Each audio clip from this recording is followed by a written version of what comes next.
ಉಪ್ಪು ಅಡುಗೆ ಮನೆಯಲ್ಲಿ ಅತ್ಯಂತ ಅಗತ್ಯವಾದ ಪದಾರ್ಥಗಳಲ್ಲಿ ಒಂದಾಗಿದೆ. ಇದು ಆಹಾರದ ರುಚಿಯನ್ನು ಹೆಚ್ಚಿಸುತ್ತದೆ ಹಾಗೂ ಆರೋಗ್ಯಕ್ಕೂ ಸಂಬಂಧಿಸಿದ್ದಾಗಿದೆ.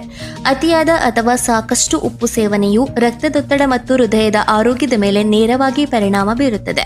ಹೃದಯ ವೈಫಲ್ಯ ಮತ್ತು ಉಪ್ಪು ಸೇವನೆಯ ನಡುವೆ ಬಲವಾದ ಸಂಬಂಧವಿದೆ ಎಂದು ಆರೋಗ್ಯ ತಜ್ಞರು ಹೇಳುತ್ತಾರೆ. ಅಮೆರಿಕನ್ ಹಾರ್ಟ್ ಅಸೋಸಿಯೇಷನ್ ತಿಳಿಸುವ ಪ್ರಕಾರ ದಿನಕ್ಕೆ 2300 ಮಿಲಿಗ್ರಾಂಗಿಂತ ಹೆಚ್ಚು ಉಪ್ಪು ಸೇವಿಸಬಾರದು. ಇದರಲ್ಲಿ ವಯಸ್ಕರಿಗೆ ಸೂಕ್ತವಾದ ಮಿತಿ ದಿನಕ್ಕೆ 1500 ಮಿಲಿಗ್ರಾಂ ಆಗಿದೆ. ಉಪ್ಪು ಸೇವನೆಯ ಕುರಿತಾದ ಅಧ್ಯಯನವು 10ರಲ್ಲಿ 9 ಅಮೆರಿಕನ್ನರು ಪ್ರತಿದಿನ ಸರಾಸರಿ 3400 ಮಿಲಿಗ್ರಾಂ ಸೋಡಿಯಂ ಸೇವಿಸುತ್ತಾರೆ ಎಂದು ತೋರಿಸುತ್ತದೆ. ಇದು ತುಂಬಾ ಹೆಚ್ಚು ಮತ್ತು ಹೃದಯದ ಆರೋಗ್ಯದ ಮತ್ತು ರಕ್ತದೊತ್ತಡಕ್ಕೆ ಹಾನಿಕಾರಕವಾಗಿದೆ ಎಂದು ತಿಳಿಸಿದೆ. ಅದಕ್ಕಾಗಿ ವಿವಿಧ ಹಣ್ಣುಗಳು ಮತ್ತು ತರಕಾರಿಗಳನ್ನು ಸೇವಿಸಿ, ಧಾನ್ಯದ ಆಹಾರವನ್ನ ಆರಿಸಿ ಮತ್ತು ಸಂಸ್ಕರಿಸಿದ ಧಾನ್ಯಗಳನ್ನು ಕಡಿಮೆ ಮಾಡಿ. ಸಣ್ಣ ಬದಲಾವಣೆಗಳು ದೊಡ್ಡ ವ್ಯತ್ಯಾಸ ಉಂಟು ಮಾಡಬಹುದು. ನಿಮ್ಮ ಹೃದಯವನ್ನ ಆರೋಗ್ಯಕರವಾಗಿರಿಸಿಕೊಳ್ಳಬಹುದು.